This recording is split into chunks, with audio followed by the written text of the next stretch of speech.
시작기도 바치고 강의 시작하겠습니다. 성부와 성자와 성령의 이름으로.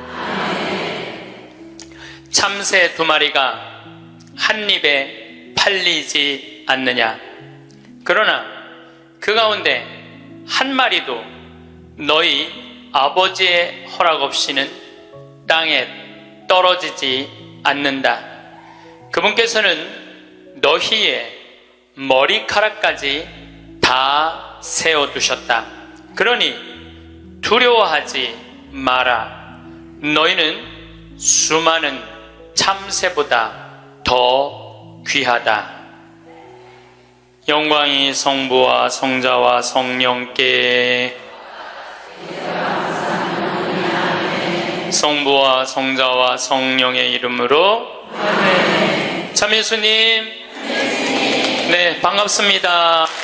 오늘 강의 주제는 자신 껴안기입니다. 여러분들, 이 세상에서 나 자신을 가장 잘 알고 이해할 수 있는 사람은 누굴까요?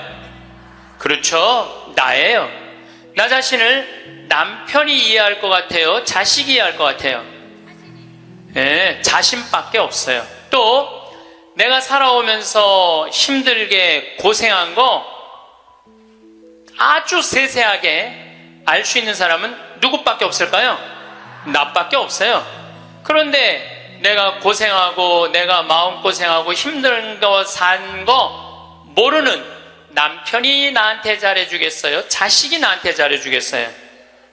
잘해줄 사람은 아무도 없어요. 이 세상에서 나한테 가장 잘해줄 수 있는 사람은 나밖에 없어요. 나밖에. 그런데 남편이 잘해주지 않는다고, 자식이 잘해주지 않는다고 계속 원망만 하는 이런 사람들은 어리석은 사람들이에요. 그러니까 오늘 이후부터 여러분들 남편이 잘해줄 때까지 기다리지 말고, 자식이 잘해줄 때까지 기다리지 말고, 누가 자신한테 잘해주면 돼? 내가 나한테 잘해주면 돼요. 간혹 이런 사람들이 있어요. 나는 남편 판검사 만든다고, 남편 의사 만든다고, 남편 출세시킨다고, 자식 공부시킨다고 내 인생을 다 걸었는데 남편이 그런 공로 모르고 자기가 출세하고 돈 벌고, 그러니까 이게 정신 못 차리고 바람 피고, 자식은 또 이 여우 같은 며느리 하나 얻더니 엄마 고생한 것도 모르고 며느리년한테 미쳐갖고 그냥 엄마 쳐다도 안 보면, 이런 분들이 이런 얘기를 해요. 나 인생 헛살았다. 내 모든 걸 걸었는데 남편도 나를 몰라주고 자식도 나를 몰라주고 나 인생 헛살았다. 이렇게 말하는 분들이 있는데, 오늘 이후부터 모두 걸지 마세요. 오늘 이후부터 반만 거세요. 반만. 남편하고 자식들, 주위의 친지 형제들 위해서 반만 거세요. 반은 누굴 위해서 남겨놔야 돼? 나를 위해서 남겨놔야 돼요. 왜냐? 내가 껍데기로 사는 한, 아무리 남편이 출세하고 아내가 뭐 행복하고 자식이 잘 돼도 다 소용없어요. 제가 지난 3월 달에 대구에 강의를 갔어요. 근데 거기 본당 신부님이 프란치스칸이었어요. 프란치스칸. 오늘처럼 날씨가 엄청 추웠어요. 근데 신부님이 맨발로 다니더라고. 양말을 안 신고 맨발로. 처음에는 프란치스칸 신부님들이 맨발로 다니는 신부님을 몇 분 봤어요. 정말 이상하더라고요. 그 추운데 맨발로 슬리퍼만 신고 다니는 걸 보니까 이상한데, 전 세계 프란치스칸 신부님들은 다 맨발로 다녀요. 프란치스코 성인, 가난한 성인, 맨발로 다니신 성인, 그걸 본받는다고 맨발로 다니더라고요. 그냥 수단을 입고 맨발로 다니는데 그 추운데 마음이 좀 짠하더라고요. 그런데 이 신부님은 또 성서학 박사야. 또 거기다 맨발로 다니고 있는데 성서학 박사야. 우리 신학 박사들 중에 여러 박사가 있어요. 윤리신학 박사, 교회법 박사, 뭐 무슨 여러 성서 박사들이 있는데 그 중에 박사하기 따기 제일 힘든 게 뭐냐면 성서학 박사예요. 최소한 10년은 걸려요. 성서 박사를 따려면은 히브리어, 히라버, 라틴어, 이탈리아에서 공부하면 이탈리아어, 독일에서 공부하면 독일어, 프랑스에서 공부하면 불어, 영어는 기본적으로 해야 되겠죠? 5개 국어를 해야지 박사학위를 딸 수 있는 거예요. 그래서 여러분들 사실 알고 보면은 다른 박사학위들은 많아도 성서 박사학위를 가지고 있는 신부님들이 그렇게 많지 않아요. 굉장히 어려운 거예요. 이 신부님이 10년 동안 공부를 하고 박사학위를 땄대요. 로마에서. 너무너무 신이 나더래. 이건 정말로 너무 자랑스러운 일 아니에요. 그 어려운 박사학위를 땄으니까. 그래갖고 그냥 내가 같이 공부하던 친구, 신부들, 수도자들이 축하해 줄 줄 알고 기숙사에 막 뛰어 올라갔는데, 나 박사학위 땄다고 뛰어 올라갔는데 아무도 모르더래요. 자기가 박사학위 딴 거를. 왜냐? 자기 공부하기 바쁜데 옆에 있는 사람 박사학위 따는 거 그거 신경 쓸 시간이 없는 거예요. 축하는 하고 싶은데 아무도 자기 박사학위 딴 걸 모르는 거야. 뭔가 좀 기분이 좀 그렇더래요. 근데 이제 기숙사에서 이렇게 이 거울을 딱 이렇게 보는데 자기 모습을 딱 보고, 그래, 내가 나한테 축하를 해줘야 되겠다. 그리고 자기를 꼭 끌어안았대요. 그러면서 이렇게 말했대요. 그 신부님 본명을 내가 좀 바꿀게요. 베네딕토야, 너 정말로 수고 많이 했다. 너 10년 동안 얼마나 애 많이 썼느냐. 그 자기를 이렇게 토닥토닥 거려줬대요. 우리 부관장 신부님도 로마에서 공부하고 온 신부님인데 유학이 얼마나 힘드냐면은 음식이 마저 언어가 제대로 돼. 공부를 이렇게 하다가 보면은 눈물이 그냥 쭈르륵 떨어진대요. 너무너무 힘들어서. 근데 그렇게 박사학위를 땄는데 축하해주는 사람 하나도 없다고, 나 고생했는데 알아주는 사람 하나 없다고 청승 떨고 남 원망한들 남이 알아줘요? 아무도 안 알아줘요. 그러니까 누가 축하해줘야 돼? 내가 축하해줘야 돼. 저도 이렇게 인생을 이렇게 돌아보면 나 정말로 애 많이 썼어요. 살면서 애 많이 썼어요. 내가 처음 막 본당 신부 평택 비전동에 갔을 때 내가 본당 신부가 됐는데 주교님이 본당 분가하자마자 평택 안성 고속도로 옆에 진살이라는 동네가 있었어요. 근데 거기는 아무것도 안 들어왔어. 성당 분가하라고 명령이 떨어졌어요. 떨어졌는데 막 신설성당인데 돈이 어디 있어요. 명령은 떨어졌고. 그래서 이제 돌아가신 우리 김 신부님한테 가고, 정말로 멋있는 신부님이죠. 나 땅 사고 싶으니까 돈 좀 꿔달라고. 그래갖고 신부님이 그 자리에서 2억을 꿔주셨어요. 큰 성당에 계셨으니까. 그걸 갖고 땅을 사는데 사람들이 신부님 뭐하러 그렇게 내가 땅을 몇 평을 사느냐 하면 2,400평을 샀어요. 성당 터를. 뭐하러 그렇게 큰 터를 사느냐. 그런데 성당 터는요, 한 번 사놓으면 1000년이든 2000년이든 가는 거야. 그거 300평 400평 그거 힘들게 귀양 살 거 세게. 그래서 근데 그때는 20년 전에는 땅값이 거기가 평당 16만 원밖에 안 했어요. 그러니까 2000평 2400평 살만 했죠.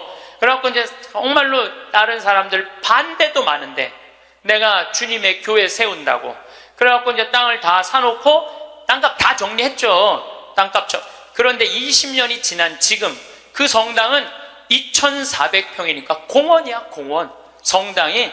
그리고 그 근처에 아파트가 다 들어와갖고 그건 너무너무 좋다는 거예요. 그런데 지금 그 성당의 교우들이 내가 그렇게 마음고생해서 땅 산 거 알 것 같아요? 모를 것 같아요? 몰라요. 알 수가 없어요. 그러면은 내가 그 진사리 교우들 내가 그렇게 힘들게 땅 사고 신축하라고 돈도 7억씩이나 줬는데, 땅값 다 주고 돈도 다 줬는데 그거 모른다고 내가 원망한들, 그 내가 어리석은 거예요? 모르는 사람들이 어리석은 거예요? 내가 어리석은 거예요. 그런데 저는 그런 생각해요. 야, 창현아, 너 정말로 애 많이 썼다. 그렇게 좋은 성당터 사갖고 아무도 모르고 누구만 알아? 나만 알아. 그럼 누가 위로해줘야 돼? 내가 위로해줘야 돼요. 그럼 내가 두 번째 성당은 능평이라는 성당 갔는데, 성당 터를 딱 받았는데 600평 터를 받았는데 길이 없는 땅을 산 거야. 뭔가 잘못돼갖고. 거기다 성당을 지으려고 그러니 교우들이 너무너무 마음이 아픈 거예요. 그래서 또 내가 또 한 성질 하거든요. 교구청에 뛰어 올라가고 길도 없는 데다 분가를 하고 이게 뭐냐 하고 난리를 쳐갖고 돈을 받아갖고 그 능평성당도 2,400평을 샀어요. 제가 15년 전에 능평성당에. 그래서 요즘은 그 동네가 땅값이 뛰어갖고 뭐 수백만 원이래 평당. 근데 2,400평을 그때 샀으니까 참. 그런데 그거 지금 그 능평성당 교우들이 내가 그렇게 마음고생하면서 산 거 알 것 같아? 모를 것 같아요? 몰라. 모르는데 그거 모른다고 내가 섭섭하다고 그러고 내가 고생한 거 아무도 알아주는 사람 없다고 그렇게 남 원망만 하면 내 자신이요 웃기지도 않는 거예요. 내가 하느님의 교회, 하느님의 땅, 그리고 내가 땅을 삼으로 해서 수많은 교우들이 10년, 15년 지난 그 교우들이 거기서 행복공원 같은 성당에서 삼은 그걸로 됐지. 남이 굳이 알아줘야 돼? 그렇지 않아요? 대신 나는 나한테 이런 말을 해요. 너 참 기특하다.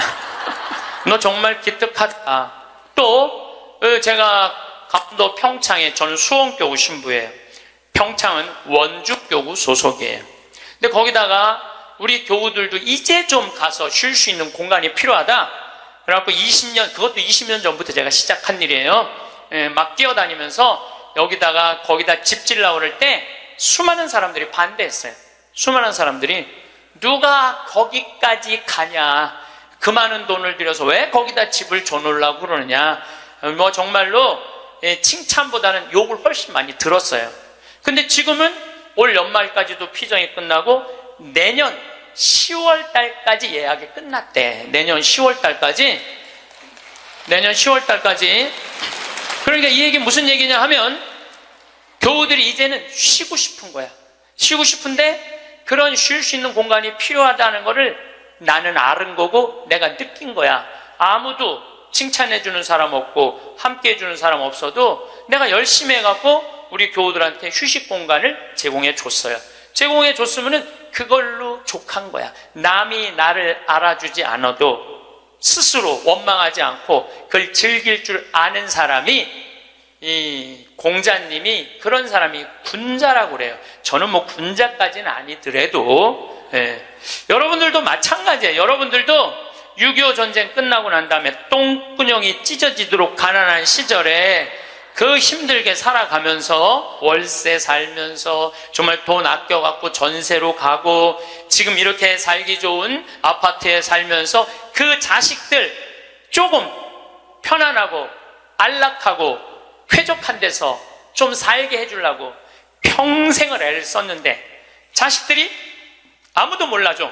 그러면은 나 6.25 전쟁 끝나고부터 고생한 거 일일이 매번 얘기해 주면은 그 사람들이 좋아할 것 같아요? 지겨워할 것 같아요? 지겨워해요. 누구만 만족하면 돼? 나만 만족하면 돼요. 그래서 여러분들도 오늘 이후부터 주위 사람들한테 인정받으려고 하거나 이해받으려고 애쓰지 마세요. 누가 이해해주면 돼? 내가 이해해주면 돼. 누가 인정해주면 돼? 내가 인정해주면 돼. 얼마나 속이 편하네요. 그렇죠? 네. 그러니까 나한테 잘해줄 수 있는 사람은 이 세상에 누구밖에 없어? 나밖에 없는 거야. 나밖에.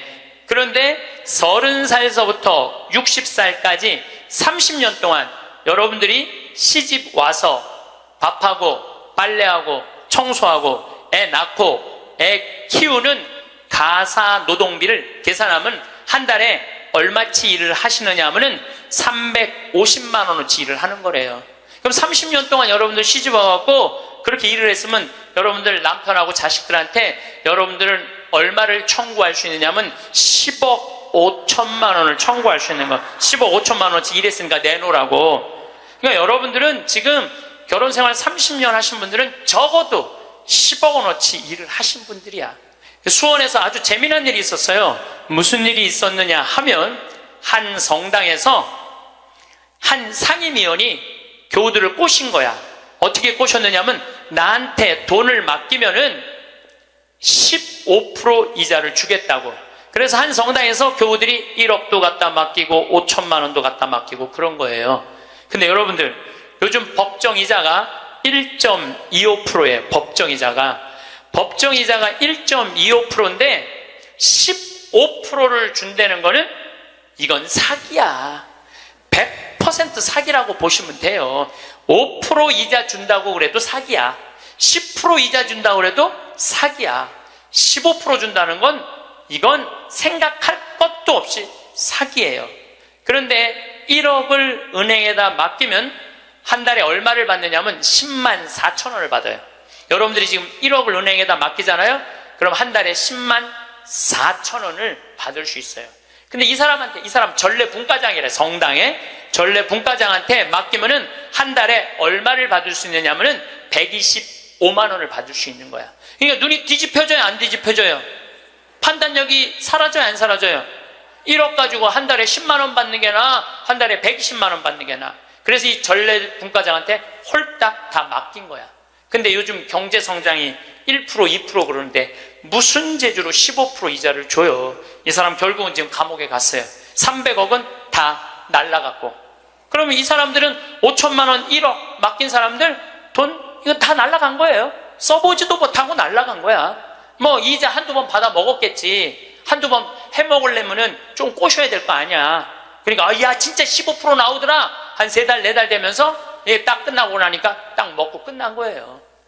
그래갖고 이 성당이 풍비박살이 났대. 풍비박살. 냉담자 속출하고. 예. 본당 신부님 정말로 이게 권위 땅에 떨어지고 전례 분과장인데 참 기가 막힌 거죠. 그러면 15% 이자 받아 먹겠다고 돈 맡긴 사람이 나빠요? 15% 이자 주겠다고 꼬신 사람이 나빠요? 둘 다 나빠, 둘 다. 내가 보기에는. 여러분들, 돈 5천만 원이면은요, 이스라엘 성지순례를 10번을 갔다 올 수 있는 돈이에요. 10번. 여러분들이 이스라엘 성지순례를 10번을 갔다 오잖아요? 그럼 여러분들은 예수님하고 트고 지낼 수 있어. 트고 지낼 수 있어. 내가 이스라엘 성지순례를 지금 5번 갔다 왔거든요. 그것도 3번은 도보 성지순례로 갔다 왔어요. 이스라엘에서 차 안 타고 다니고 다 걸어 다녔어요.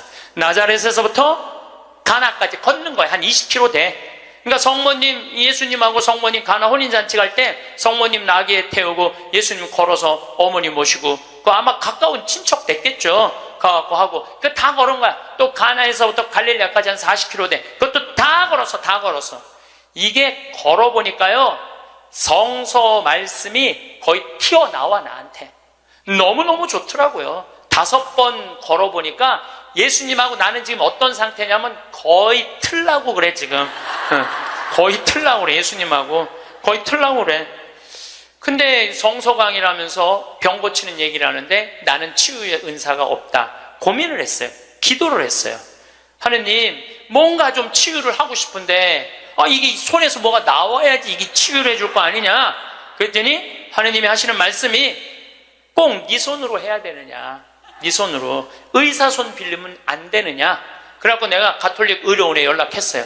빈센트 병원에 연락해갖고 뭐라고 그랬냐면은 정말로 수술하면 꼭 나을 수 있는데 돈이 없는 사람 나한테 연락해라.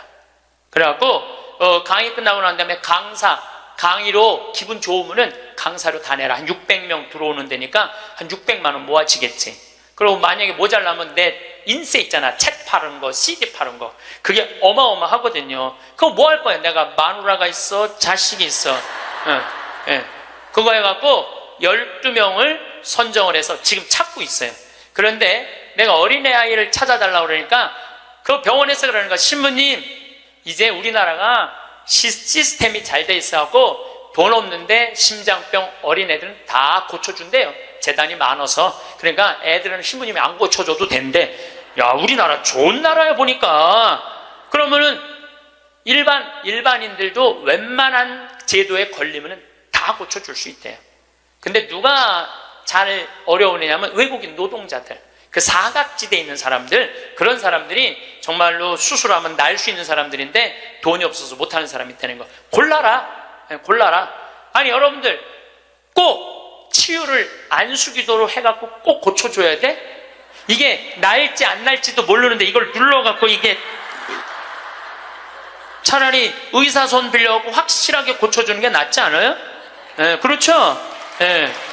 그래서 내년에는 제가 3월 8일부터 강의하면서 한 사람씩 고쳐주고 싶어요. 의사 손을 빌려서. 여러분들, 인생에 있어서 가장 중요한 거는 먹고 마시고 노는 일이에요. 만약에 여러분들이 먹지도 않고 마시지도 않고 놀지도 않으신다면 여러분들은 헛사는 거예요. 먹고 마시고 놀아야지 인생을 제대로 사는 거예요. 이거는 예수님도 그러셨고 소크라테스도 그랬고 공자님도 그랬고 부처님도 그랬어요. 다. 근데 이분들은 1억 모은다고 먹지도 마시지도 놀지도 않은 거야. 근데 앞으로도 못 쓰는 거예요. 그럼 이분들은 가슴에 피멍이 드는 거예요. 그리고 이분들 뭐라고 그럴 것 같아? 내가 성당 나갔더니 사기꾼밖에 없더라. 믿을 놈 한 놈도 없더라. 하느님이 있긴 어디 있느냐. 그리고 냉담할 거야. 하느님 버리고 돈 버리고 자기 마음 버리는 거죠. 그리고 하느님이 언제 15% 이자 주는데 투자하라고 그랬어? 왜 하느님 탓을 해? 자기가 잘못하고. 이게 이 사람이 왜 이런 일을 벌였을까요? 욕심 때문에 그래요. 욕심. 여러분들이 인생에 있어서 넘어질 때 언제 넘어지는 줄 알아요? 욕심 때문에 넘어지는 거예요. 욕심이 우리 인생을 망가뜨리는 거예요. 욕심이. 저는 신학교 있을 때 너무너무 배가 고프더라고. 1학년 때 우리는 간식이 없었어요. 아침, 점심, 저녁만 먹으면 땡이야. 근데 뭐 우리 선배 신부님들, 지금 70, 80 되신 신부님들은 정말로 똥구멍이 찢어지게 가난할 때 신학교 생활했을 때 먹을 게 너무 없어갖고 도토리 막 먹고 그랬대요. 도토리를 먹으면 이게 얼마나 이게 똥이 나오는 게 아니라 돌이 나오는데 돌. 그래서 막 파냈대는 거. 똥이 안 나와갖고 파냈대는 거예요. 뭐 우리는 그 정도는 아니더라도 그래도 뭐 저녁 10시쯤 되면 배고파요. 그러니까 외출할 때 뭐를 사갖고 오느냐면은 식빵을 사갖고 와요. 배고플 때 먹으려고 식빵을. 그럼 이제 또 바깥에다 놓으면 얘네들이 왔다 갔다 다 먹어버리잖아요. 친구 신학생들이. 그래서 아주 옷장 깊숙이 감춰놔요. 혼자 먹으려고 옷장 깊숙이 감춰놔. 그런데 신학교 생활이 얼마나 바빠요. 이리 뛰고 저리 뛰다 보면은 주일날 사놓는데 수요일날 배고플 때 생각이 나는 거야. 식빵 사다 놓은 게 생각이 나는 거야. 아, 식빵 사다 놨지? 그래갖고 이제 옷장을 딱 열어보면 식빵이 곰팡이가 들어있는 거예요. 너도 못 먹고 나도 못 먹는 거예요. 그래서 제가 생각을 했어요. 아니, 예수님은 당신의 살도 나눠주는 판국인데 내가 그놈의 식빵 혼자 먹겠다고 혼자 옷장에다 깊숙이 감춰놨다가 곰팡이 들어서 썩어버리는 그게 너무너무 내가 한심하더라고요. 그래서 이제 외출해갖고 식빵을 사갖고 오면 친한 친구들을 불러요. 신학생들은. 그래갖고 친구들하고 나눠주는 거 식빵. 너 3장, 나 3장, 나 4장 이렇게 해갖고 이렇게 서로 나눠 먹어. 나눠 먹고 나면은 그 친구들이 외출하고 돌아오잖아요.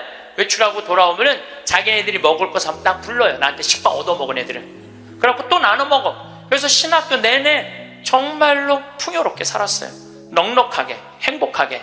우리가 재물을 자기를 위해서 쓰는 것도 중요하지만 남을 위해서 쓰는 것도 중요합니다. 우리 직원들이 나한테 와서 그러는 거예요. 날 혼내는 거예요. 신부님도 은퇴해서 돈이 필요하다는 거예요.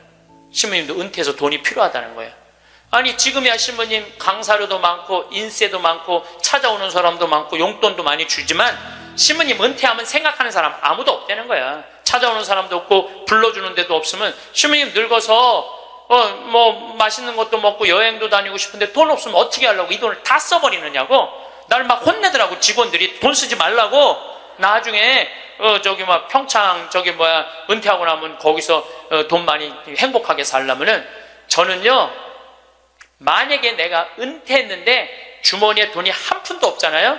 그럼 난 어떻게 할 거냐면은 사제관에 가만히 앉아 있을 거야. 돈 없는데 어떻게 그냥 사제관에 가만히 앉아 있어야지. 그런데 문제는 20년 후에 돈을 쓰려고 지금 신나는 일이 너무 많은데, 재미난 일이 너무 많은데, 의미 있는 일이 너무 많은데, 그거 20년 후에 쓰려고, 그거를 나중에 쓰려고 내가 이걸 가지고 있다면은 나는 그렇게 살고 싶지는 않다는 거예요. 지금 먹고 마시고 쓰고 놀고 나눠줄 거 다 나눠주고 막 쓰다가 70살 돼갖고 은퇴했는데 돈이 없으면 어떻게 해? 가만히 있으면 돼. 그걸 뭐 걱정을 하고 막 혼을 내고 그러더라고 나한테. 그리고 중요한 건 내가 은퇴할 때까지 살지 안 살지 어떻게 알아? 그렇지 않아요? 많은 경우 여러분들도 그런 분들이 있어요. 나중에 쓰려고 지금 한 푼도 안 쓰는 분들 많아. 근데 나중에 언제 어떻게 될 줄 알고 그걸 나중에 쓰려고 지금 안 써. 쓰려면 언제 써? 지금 써요. 보통 여러분들 여행을 다니면은 이 유럽 여행 한 번 가면 400만 원 정도 들잖아요. 400만 원 정도 들면은 평생 한 번 가는 거잖아요, 여러분들. 자식이 뭐 보내주든, 뭐 개를 모아고 가든. 그래갖고 이제 한 60대신 분들이 여행을 떠나. 유럽으로, 로마, 파리, 막, 베드로 성전 가. 근데 딱 비행기에 타고 버스를 딱 타면 가이드가 이런 말을 합니다. 여러분들, 이제 내리면 여기 팁이 굉장히 중요하다고. 딱 버스에서 내리면 벨보이들이 짐을, 여행용 가방을 호텔 방까지 했을 때 팁을 1달러를 주시는 게 예의라고. 또 호텔에서 나올 때 그 침실 정리하고 침대 정리하는 사람들에서 1달러 그거 주는 게 예의라고. 그럼 이때부터 머리가 복잡하기 시작을 해요. 이때부터 머리가 복잡한 거예요. 그래갖고 이제 딱 버스에서 내렸는데 가이드 말대로 막 애들이 막 와갖고 막 가방을 막 들어. 그러면은 이 60대 할머니가 한마디 해요. 이거 놔두라고. 내가 들고 간다고. 내가. 그런 게 그렇게 주는 게 아까우면은 그런 분들은 그냥 가지 말고 집에 가만히 있어. 돌아다니긴 어딜 돌아다녀. 쓸 때는 멋있게 쓰고 안 쓸 땐 안 쓰면 되는 거예요. 제가 이번에 여름에 미국을 갔다 왔어요. 근데 미국을 갔는데 나한테 정말로 잘하는 형제들이 몇 있어요. 나하고 나이대가 비슷해. 근데 니콜라스라고 나보다 한 3-4살 많은 친구가 있는데 너무너무 유쾌한 친구예요. 이 친구는 음식을 참 잘해요. 근데 식당을 하는데 우리나라 사람은 상대하는 식당이 아니고 정말 백인들, 돈 많은 사람들이 와서 먹는 식당을 운영을 해요. 그래갖고 거기다 와인도 탁탁탁 놓고 장인애들고 홀에서 춤도 추고 그런 식당이야. 그런데 이제 나를 그 음식을 대접하고 싶은데 주위에서 그러는 거야. 신부님 그런데 비싼 데 가면 안 되니까 니네 집에 모시라고 그냥. 그래서 몇 년 만에 자기네 집으로 날 초대를 했어요. 나를 호스트, 주인공으로 해서. 그래갖고 이제 한 10명, 주위에 있는 그 친한 친구들 10명이 초대받아서 갔는데 자기 식당의 셰프, 주방장을 데리고 온 거예요. 근데 음식이 나오는데 정말로 맛있게 나오더라고. 정말 별로 먹어봤던 적이 없는 기가 막힌 음식들이 나와서 또 영어로 막 설명을 막 하는데 정말 맛있더라고요. 그래서 뭐 나는 뭐 딜리셔스 계속 이러면서 먹었죠. 계속 그랬는데 우리 니콜라스가 신부님 세계 모든 데 강의 다니고 많은 사람들 위로하고 그러니까 내가 오늘 특별하게 아끼는 와인을 내겠다는 거예요. 근데 와인이 나왔는데 그야말로 몇백만 원짜리 와인이 나온 거예요. 내가 가격을 여러분들 위화감 조성할까봐 말을 안 할 건데 내 생태마을 월급 한 3달치 와인이 나온 거예요. 생태마을 월급. 그 와인 기가 막혀. 1995년 보르도산. 그때 굉장히 가물었대요. 그래갖고 이 포도가 이 흙을 빨아들이는 거야. 땅 힘을. 그 포도로 만든 와인은 가격이 아주 천양지차라는 거예요. 그거를 그냥 열몇 명이 이렇게 나도 이제 한 잔 반 먹고 고기하고 먹는데 정말로 특별하더라. 그 비싸서가 아니라 우리 니콜라스의 마음이 너무너무 특별하더라고요. 근데 그 다 공짜 아니에요. 공짜잖아요. 그런데 이제 거기 셰프가 왔다 갔다 하는데 내가 주인으로서 뭔가 좀 기분 고맙다는 표시를 해야 돼갖고 셰프를 불렀어요. 팁을 줘야 되겠다. 그래서 이제 속으로 고민을 했죠. 가슴이 심장이 쫄깃쫄깃했지. 50달러를 줄까 100달러를 줄까. 그래도 결국은 이제 50달러를 줬어요. 50달러를 딱 줬는데 너무너무 그 백인 셰프가 고맙다고 그러더라고요. 그래서 난 지금 후회돼. 왜 100달러를 못 주고 그걸 50달러밖에 못 줬나? 웬만한 식당에 가고 몇백만 원짜리 와인을 먹는데도 기분 좋게 100달러를 주면 그 니콜라스 사장도 기분 좋고 셰프도 기분 좋고 거기 있는 사람들도요, 내가 딱 멋있게 딱 팁을 주고 하면은요, 뒤에서 그래. 야, 우리 신부님 정말 멋있다. 근데 내가 하나도 안 내놓고 그냥 가면 아우, 저 신부님 좀스러우네. 다 그래요. 알고 보면. 그래서 우리가 인생을 살면서 내가 가치로우려면 내가 벌은 재물을 나눌 줄도 알고 자기를 위해서 멋있게 쓸 줄도 알아야 돼. 근데 만약에 여러분들 돈이 없으면 여러분들 어떻게 하면 되냐면 집에 가만히 있으면 돼. 그것도 결코 슬픈 거는 아니에요. 3년에 걸쳐서 강의 주제가 참 재밌어요. 2년 전에는 죽음 껴안기, 작년에는 삶 껴안기, 올해는 자신 껴안기예요. 이게 무슨 얘기냐 하면 잘 죽으려면 잘 살아야 돼요. 잘 살려면은 자신한테 잘해줘야 돼요. 아주 단순해요. 그러면은 자신한테 잘해주려면은 첫 번째 전제 조건이 있어요. 내가 누군지를 알아야 돼. 내가 누군지. 여러분 요즘 텔레비전 보면은 인문학 특강 그러죠? 뭐 한 2010년부터 인문학 특강 열풍이 불었어요. 근데 그 인문학 특강의 주제는 이 세 가지예요. 자신 껴안기, Who am I? 내가 누구냐? 내가 누구냐를 질문할 줄 알아야 돼요. 여러분들 60평생 살면서 내가 누군지 모르고 살아간다면 그건 참 답답한 인생이에요. 소크라테스는 뭐라고 그랬어요? 너 자신을 알라라고 그랬죠? 부처님은 뭐라고 그랬냐면 자신이 누군지를 아는 사람은 부처고 자신이 누군지 모르는 사람은 중생이라고 그랬어. 중생. 그러니까 60평생 살면서 내가 누군지 모르고 사는 사람은 그냥 중생으로 사는 거예요. 껍데기로 사는 거예요. 나는 누구냐? 나는 천주교 사제다. 하늘나라의 기쁨을 전하는 사람이다. 예수님의 사랑을, 예수님의 그 깊은 사랑을 느끼도록 해주는 사람이다. 항상 저는 물어봐요. 내가 누구냐? 나는 누구냐? 나는 사제야, 사제. 사제니까 누구 일을 해야 돼? 하느님의 일을 해야 돼. 하느님의 일을 하는 중에 신학교를 짓는 것처럼 가슴 설레는 일이 어디 있어요? 너무너무 신나는 거예요. 그러니까 여러분들도 내가 누구냐라는 질문을 해야 돼. 그리고 내가 누구냐라는 질문이 끝났으면 어떻게 살 것이냐, 이 답도 나와야 돼.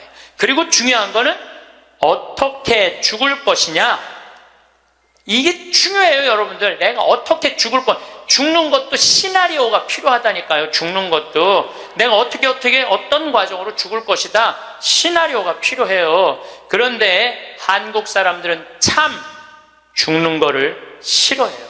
어떻게 해서든지 안 죽으려고 그래. 어떻게 해서든지 안 죽으려고 그래. 만약에 우리 동네에 공동묘지가 들어온다면 난리도 아니야. 왜? 우리는 죽음에 대해서 부정적이거든요. 죽음은 어둠이라고 생각하고 절망이라고 생각하고 영원한 어둠이라고 생각을 해. 그러니까 만약에 우리 동네에 공동묘지가 들어온다 그러면은 난리도 아니야. 이건 뭐 막 이 결사반대 막 그냥 어떻게 결사반대 깨물어 갖고 막 결사반. 6.25는 난리도 아니야. 그러니까 우리는 삶과 죽음이 분리되어 있는 거예요. 근데 한국 사람들은 또 단일 민족이라 이상하게 죽는 날은 다른데 보고 싶은 날은, 죽은 사람 보고 싶은 날은 온 국민이 똑같은 날 보고 싶어. 4월 5일 한식날 그냥 죽은 사람 보러 다닌다고 난리도, 그 6.25는 난리도 아니야. 그것도 보면은 너 그냥 막히고 난리도 아니야, 보면은. 왜? 죽는 날은 다른데 보고 싶은 날은 같은지 몰라. 근데 우리는요, 하여튼 죽음에 대해서 부정적이에요. 그런데 여러분들, 죽는 거 무서워할 필요 하나 없어요. 죽기 전까지는 절대 안 죽을 것이고, 죽을 때 되면 그냥 행복하게 가면 되죠. 그러니까 죽음에 대해서 두려워하지 마세요. 그래도 죽는 게 싫어. 왜 죽는 게 싫으냐 하면 사랑하는 사람과의 이별 때문에 그래요. 죽으면은 더 이상 사랑하는 남편 못 보고, 사랑하는 아내 못 보고, 사랑하는 부모님 못 보고, 자식 못 보니까. 그것도 뒤집어 보면은 또한 답답해요. 왜냐하면 살아있을 때는 소, 닭 쳐다보다가 꼭 죽고 나면 영정사진 앞에서 통곡을 하고 우는 거예요. 왜 벌써 죽느냐고. 조금만 더 살았으면 내가 잘해줬을 텐데 라고 우는 사람들이 참 많아요. 내가 본당 신부할 때 평택에 있었을 때 70 먹은 중풍 걸린 할머니가 한 분 계셨어요. 근데 이 할머니가 내가 한 달에 한 번 갈 때마다 이런 말을 해요. 신부님, 한 달에 한 번 나 찾아오는 건 신부님밖에 없다고.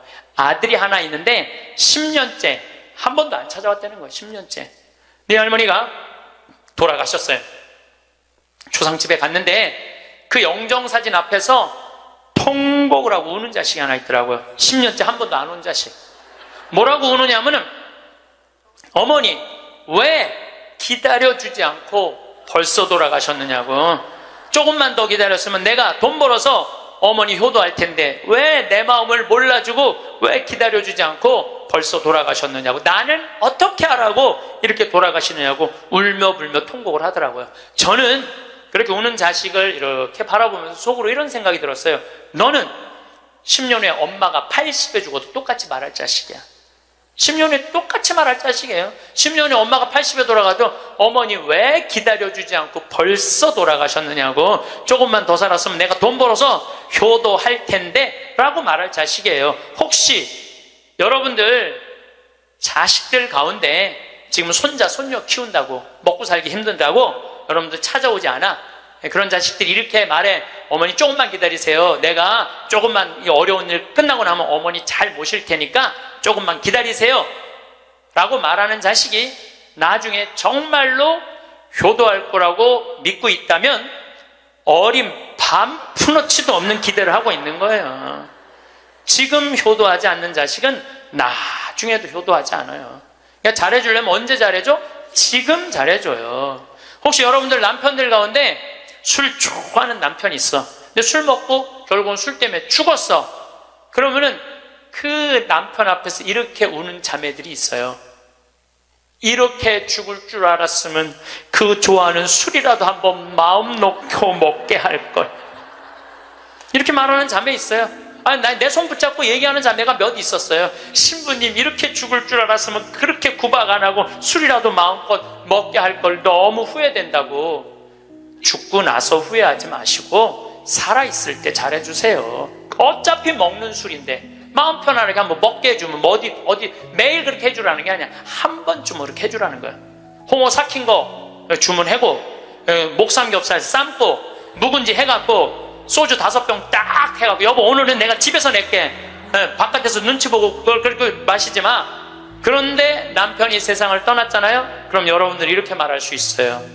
적어도 여보, 내가 마지막에 이별주 한번 근사하게 대접했지. 당신 잘 가. 이런 말 할 수 있어요. 근데 한 번도 그런 멋있는 대접을 안 한 사람은요, 한이 돼요. 한이.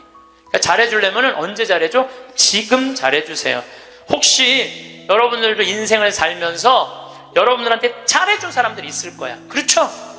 정말 은인이 있을 거야. 인생의 은인들. 정말로 고맙다고 생각을 한다면 나중에 잘해주지 말고 지금 이스라엘 성지순례 티켓을 하나 끊어주든지 아니면 이미자 콘서트를 끊어주든지 하세요. 내가 마음을 표현할 때 사람이 행복한 거예요. 그래서 나중에 잘해주지 마세요. 잘해주려면 언제 잘해줘? 지금 잘해주세요. 지금. 그러니까 죽는 거, 죽기 전까지는 절대 안 죽을 것이고 살아서는 열심히 사랑하고 죽어서는 천당 갈 건데 뭐가 그렇게 죽는 게 무서워. 안 죽으려고 용을 써요. 여러분들 오래 사는 게 좋아요? 막 80살에서부터 100살까지 누워서 똥오줌 싸가면서 벽에 똥칠해가면서 오래 사는 게 좋아요? 네가 누군지 내가 누군지도 모르면서 자식들을 서로 네가 모실 거냐 내가 모실 거냐 하면서 원수 만들어가면서 오래 사는 게 좋아요? 나는 오래 사는 건 좋은 게 아니에요. 오래 사는 거는 그냥 사는 날까지 즐겁게 사는 게 중요한 거야. 그냥 사는 날 매일매일 즐겁게 사는 게 제일 중요해. 먹고 마시고 노는 일이 참 중요한 거예요. 그래서 여행도 다니고 피정도 이렇게 다니고 친구들하고 단풍 구경도 가고 돌아다닐 수 있을 때까지 돌아다니다가 86살에 그냥 주무시다가 죽어. 그냥 100살까지 건강하시면 안 죽어도 돼요. 그런데 돈 쓰는 거 아까워갖고 돈 쓰는 거 무서워갖고 쓰지도 못하고 뒷방에 쭈그리고 앉아서 그러면 어떻게 되는 줄 아세요? 다리에 힘 풀리면 누워서 똥오줌 싸요. 너도 피해주고 나도 피해주는 거야. 그런 사람들이 힘든 거예요. 그냥 건강하게 움직이는 사람은 사는 날까지 건강하게 살 수 있어요. 행복하게 살 수 있어요. 그렇게 살으라는 거예요. 저는 여러분들이 사는 날까지 즐겁게 살기를 바라는 거예요. 사는 날까지.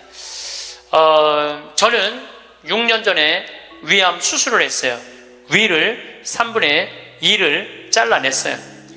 근데 제가 6년 전 4월 6일 날 수술을 했는데 2월 달에 진단을 받았어요. 2월 달에 진단을 받았는데 내가 수녀님한테 그랬어요. 수술 날짜가 언제냐? 4월 6일이라고. 내가 4월 3일까지 사순 특강 잡아놓은 스케줄이 있으니까 4월 3일까지 강의를 하겠다. 그리고 4월 3일 날 병원에 들어가겠다. 수술하고 3일 지나고 나서 조치를 별로 취하는 게 없더라고. 요즘은 더 이상 조치 취할 거 있느냐? 없대. 난 퇴원해야 되겠다. 수술 강의가 많아서. 그래서 나갔어요. 근데 수녀님이 또 전화 왔어. 신부님, 죽는 거 무섭지 않냐는 거예요. 죽는 거.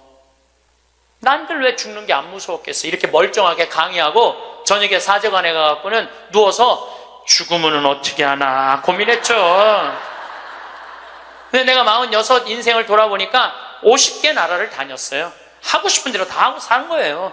그리고 2개 본당 신부, 평택 비전동, 경기도 광주 능평 본당 신부 하면서 교우들 원 없이 사랑했고 사랑받았고, 또 평창에 들어와서 생태마을 꾸며서 수많은 정말 외롭고 힘든 사람들 와서 행복 느끼고 삶이 변하고, 뭐 우리나라 교우들만아 전 세계에 있는 우리 교우들도 많이 오고, 우리 천주교 신자만아 개신교, 불교, 비신자들도 많이 와서 행복을 느끼고, 이러면 됐지. 그냥 떠나도 되겠더라고요.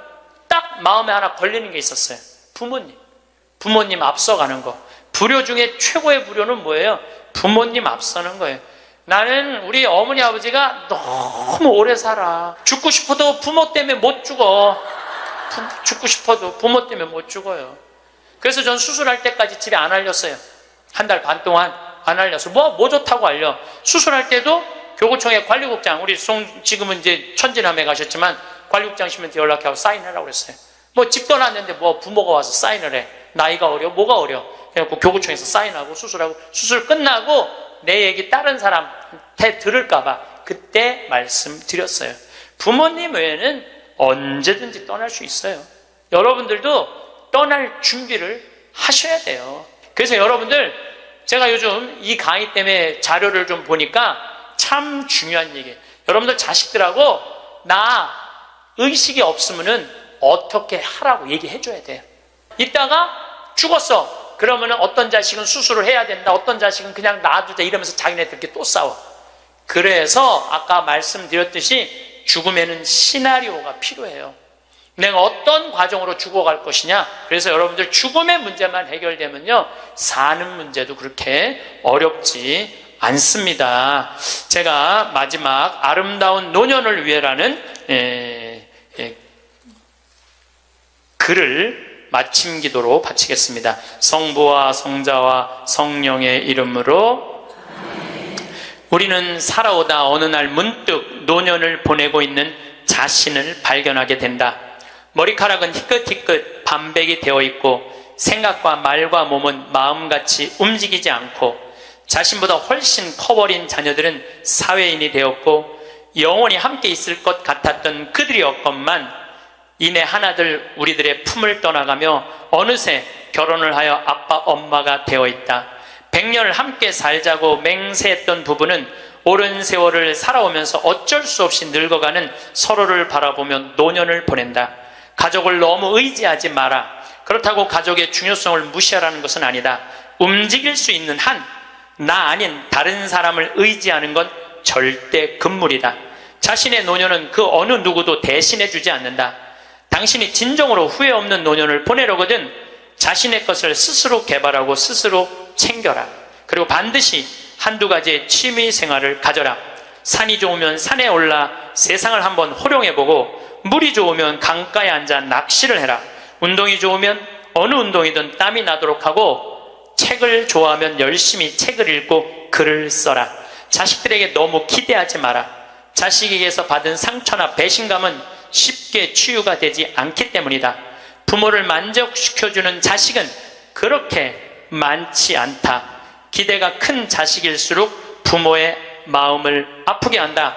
악처가 효자보다 낫다는 옛말은 참고할 만하니 식어가는 부부간의 사랑을 되찾아 뜨겁게 하라. 그리고 이 나이는 사랑보다 겹겹이 쌓여진 묵은 정으로 서로의 등을 씻어주며 사는 것이 아니겠는가. 영광이 성부와 성자와 성령께, 성부와 성자와 성령의 이름으로 아멘. 감사합니다. 성공한 사람들을 보면 크게 두 부류로 나뉘는 걸 알 수 있습니다. 하나는 자신이 성공했다고 여기저기 떠벌리고 다니는 사람들, 그리고 또 하나는 조용히 아무 말 없이 자기 삶을 사는 사람들입니다. 우리는 흔히 성공을 하면 자연스럽게 자랑하고 싶어질 거라고 생각하죠. 좋은 차를 사고 비싼 시계를 차고 SNS에 멋진 사진을 올리고 싶을 겁니다.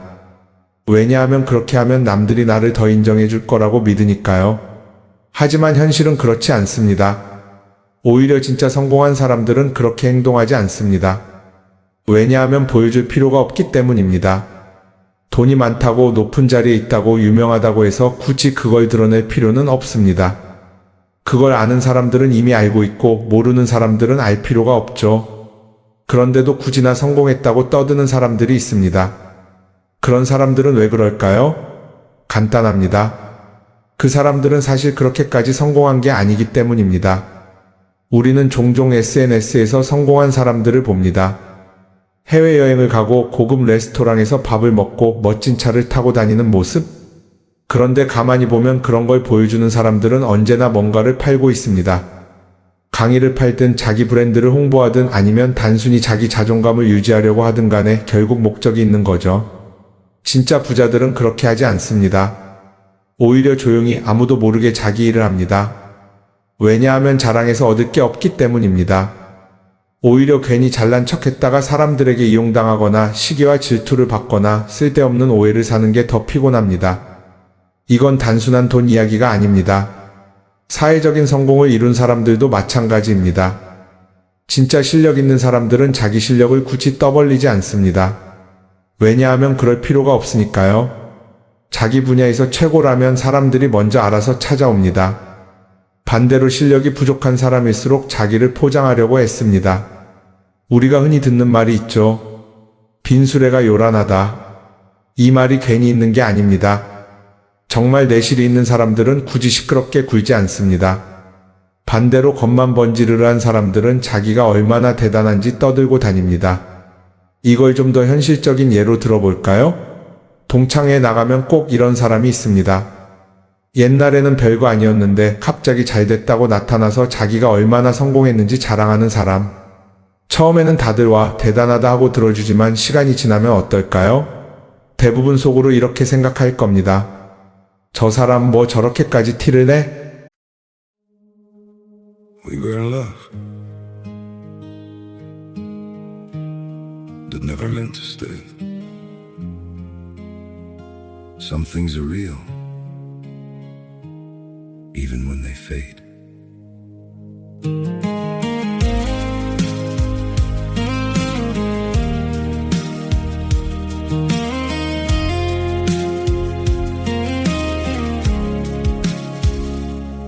I used to think if we kept holding on, we could bend the truth somehow. But love can't fight what's pulling us apart, and it's breaking us down now.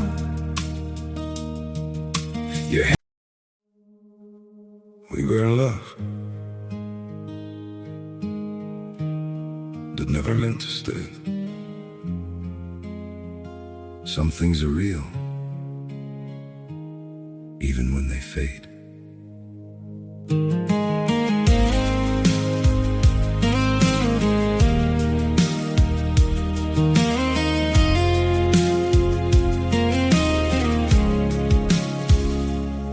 I used to think if we kept holding on, we could bend the truth somehow. But love can't fight what's pulling us apart, and it's breaking us down now. Your hand, we were in love, that never meant to stay. Some things are real, even when they fade.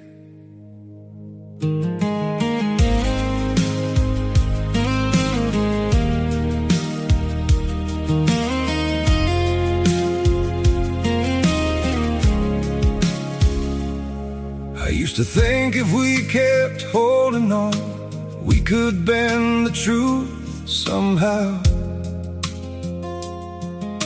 But love can't fight what's pulling us apart, and it's breaking us down now. Your hand, we were in love, that never meant to stay. Yeah.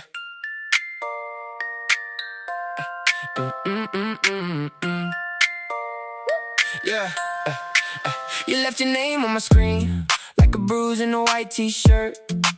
I kept your hoodie in the chair. Now the room still feels like your turn. I act cool, but I don't when your text hits like rain. I say I'm fine way too fast, and I say it again. Yeah.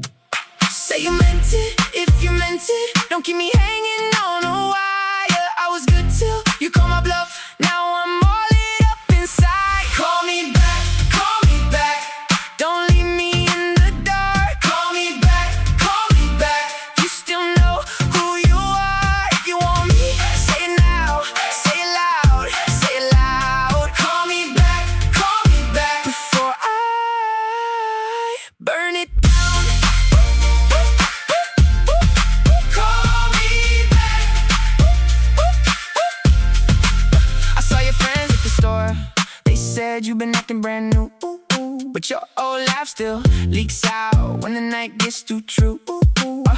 I don't need another lie wrapped up in a pretty little bow. If you're gone, then be gone. If you're here, let it show. Say you meant it, if you meant it. Don't keep me hanging on a wire. I was good till you call my bluff. Now I'm all lit up inside. Call me back, call me back. Don't leave me in the dark. Call me back, call me back. You still know who you are. If you want me, say it now. Say it loud, say it loud. Call me back before I burn it down. Call me back. One ring, two ring, I'm staring at the floor. If you're done, then say done. Don't make me want you more. I got pride, I got time, but I don't got forever. One honest line could pull us back together. Call me back. Don't leave me in the dark. Call me back. You still know who you are. If you want me, say it loud, say it loud, say it loud. Call me back before I burn it down. Call me back. 결국 그런 사람은 점점 멀어지게 됩니다. 반면에 정말 성공한 사람들은 조용합니다. 굳이 자기가 어떻게 살고 있는지 설명하지 않죠. 그런 사람들은 오히려 주변에서 먼저 알아보고 자연스럽게 존경을 받습니다. 그게 진짜 성공입니다. 그럼 우리는 어떻게 해야 할까요? 내가 뭔가를 이루었을 때 굳이 남들에게 알릴 필요가 있을까요? 물론 가까운 사람들에게 좋은 소식을 전하는 건 좋습니다. 하지만 굳이 모든 사람들에게 나 이렇게 잘 살고 있어요 하고 알릴 필요는 없습니다. 그런 행동은 결국 나에게 득이 되지 않습니다. 성공이라는 건 원래 조용한 겁니다. 내가 잘 되고 있으면 주변 사람들이 자연스럽게 알게 됩니다. 굳이 내가 말하지 않아도 내 행동과 태도에서 묻어나오게 되어 있습니다. 그러니 굳이 보여주려고 애쓰지 마세요. 오히려 그게 더 진짜 성공한 사람의 태도입니다. 사람은 사회적 동물이라고 하잖아요. 혼자 살아갈 수 없고 결국 사람과의 관계 속에서 기쁨도 얻고 때로는 상처도 받습니다. 그런데 한 가지 생각해 볼 게 있어요. 우리가 정말 인간관계가 필요해서 맺고 있는 걸까요?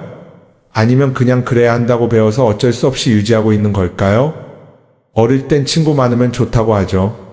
사회생활에서도 인맥이 중요하다는 말을 많이 합니다. 그런데 정작 주변을 보면요, 인간관계가 넓은 사람일수록 스트레스를 더 많이 받아요.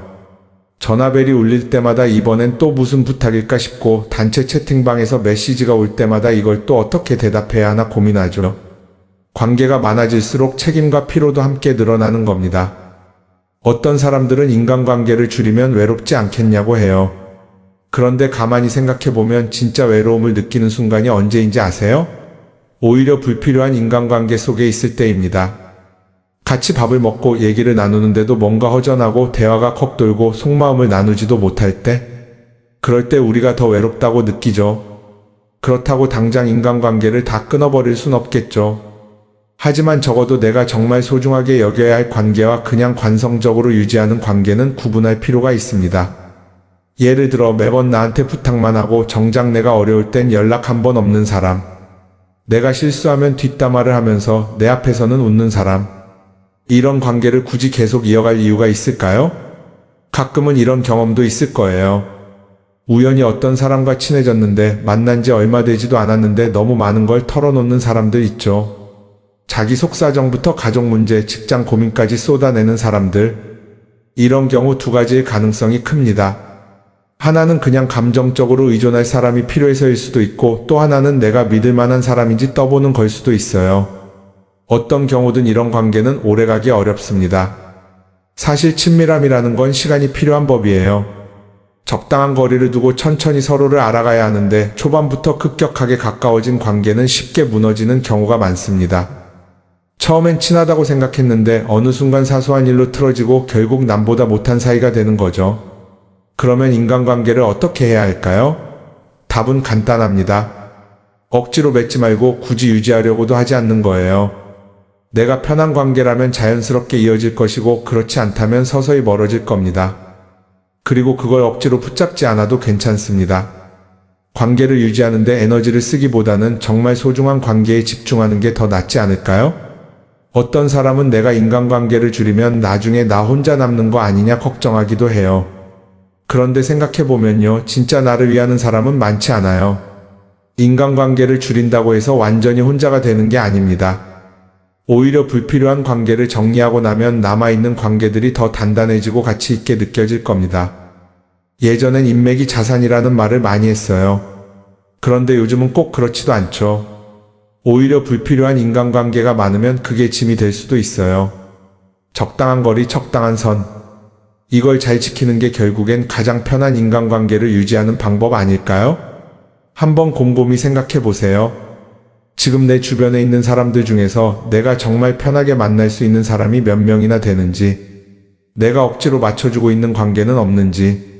관계를 줄이면요, 외로워지는 게 아니라 오히려 더 자유로워집니다. 그리고 자유로워진 만큼 내 인생에서 정말 중요한 것에 집중할 수 있게 됩니다. 인간관계에 너무 많은 걸 신경 쓰다 보면 정작 중요한 걸 놓칠 수 있어요. 그러니까 이제는 한 번쯤 정리해보는 것도 나쁘지 않을 겁니다. 사람들이 돈을 많이 벌고 싶어 하는 이유가 뭘까요? 단순히 돈이 많으면 좋으니까? 물론 그것도 있겠지만 사실 돈을 원하는 진짜 이유는 더 나은 삶을 살기 위해서겠죠. 그런데 문제는 돈을 많이 번다고 해서 반드시 삶이 나아지는 건 아니라는 겁니다. 오히려 더 많이 벌수록 더 많이 쓰게 되는 경우가 많아요. 가끔 이런 생각해 본 적 없으세요? 예전에는 돈이 지금보다 훨씬 적었는데 이상하게 그때가 더 여유로웠던 것 같다. 왜 그럴까요? 사실 우리가 원하는 건 돈 그 자체가 아니라 돈을 통해 얻을 수 있는 자유인데, 돈을 벌면 벌수록 그 자유를 잃어버리는 경우가 많아요. 더 좋은 차, 더 좋은 집, 더 좋은 옷을 사면서 점점 더 많은 돈이 필요해지고 결국엔 돈을 벌기 위해 또다시 일해야 하는 악순환에 빠지게 되는 거죠. 한번 생각해 봅시다. 우리가 정말 필요해서 뭔가를 사는 경우가 얼마나 될까요? 필요해서라기보다는 남들이 가지고 있으니까, 없어 보이기 싫으니까, 혹은 그냥 기분 전환을 위해서 소비하는 경우가 훨씬 많아요. 그리고 그런 소비를 할 때마다 스스로 이렇게 합리화를 하죠. 이 정도는 나를 위한 투자야. 그런데 가만히 보면 그 소비가 진짜 나를 위한 소비인지 아니면 그냥 사회가 만든 기준에 끌려가고 있는 건지 헷갈릴 때가 많습니다. 예를 들어 예전에는 스마트폰 하나면 충분했는데 이제는 스마트워치도 있어야 하고 무선 이어폰도 필요하고 태블릿도 있어야 할 것 같고, 하나를 사면 또 다른 무언가가 필요해지는 시기예요.